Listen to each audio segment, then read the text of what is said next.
આજ તો farm house range rover આવી તો બધાને ગુડ મોર્નિંગ, જય શ્રી કૃષ્ણ, જય શ્રી રામ. તો આજ છે શનિવાર, તો આપણે જવાનું છે હનુમાન દાદા. તો મેના રાણા લઈને પહોંચી ગયો તો હનુમાન દાદા ચડાવી દીધું તેલ. હનુમાન દાદાના દર્શન કરીને નીકળી ગયો ઘરે જવા. પછી બે ગયા આપણે મોટી ગાડી.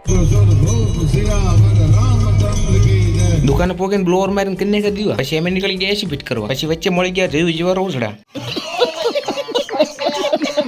પછી અમે પહોંચી ગયા ફાર્મ હાઉસ. અહીંયા પછી કામ ચાલુ હતું. આ બાજુ વાઈ દીધા ઝાડવા. એસી લગાવવાની વાર હતી એટલે આપણે ખાટલે હોઈ ગયા. અહીંયા બધા ઝાડવા પડ્યા. પછી ફાર્મ હાઉસ આવી ગઈ બે રેન્જ રોવર. પછી તો કેમ્પરમાં નાખીને એસી લઈ ગયા. પછી એસી લગાવવામાં ભાઈ વિડીયો ઉતરવાનું ભૂલી ગયો. ભાગી ગયા હતા ને કરી લીધું થોડોક નાસ્તો ને પછી પહોંચી ગયા આપણે એબીસીડી. પછી ધોલેરાથી આપણે બે નેશનલ હાઈવે પકડી લીધો. અમદાવાદ થી ભાવનગર વાળા હાઈવે પર તો પેટમાં પાણી ન લે. પછી અહીંથી દેખાડી ભાઈ ટાટા વાળાની કંપની. પછી ગાડી એકો વીવી આંકીને પહોંચી ગયા પાછી. તો આ રીતે ભાઈ કોઈ મેં બેના સુનેક નું એસી લગાવી દીધું. પછી મણમણના ઠેલા ગાડીમાં નાખીને નીકળી ગયા ઘરે જવા. આ તો નીચે વાળો રોડ. તો આપણે ફરીને પાછા પહોંચી ગયા હતા નેશનલ હાઈવે. તો આડી પેટ્રોલ પંપ ની સામે ભાઈ આપણી દુકાને પહોંચી ગયા હતા. આ ભાઈને ઘરે કામ ચાલુ હતું ને ભાઈ વરસાદ આવ્યો એવું થઈ ગયું હતું. તાળો વાંકીને ઘરે જવા નીકળ્યા હતા. તો ભાઈ પવન બહુ આવતો. પોલ ઉપર ચડી ગયા હતા ને વીજળી બહુ થતી ભાઈ. ગેસ ભરાવા ગયા હતા, પંપ જ બંધ કરી દીધો વાવાઝોડા. પછી ગામમાં પહોંચી ગયા ને વરસાદે સોયત્રા કાઢી નાખ્યા ભાઈ. તમારા ગામમાં કેવો વરસાદ પડ્યો કોમેન્ટમાં કહી દીજો. આજનો મિનિટ બ્લોગ ગમે તો વિડીયો લાઈક ને સબસ્ક્રાઇબ કરતા જજો. મળ્યો આપણે નવા વિડીયો. ત્યાં સુધી બધાને જય શ્રી કૃષ્ણ.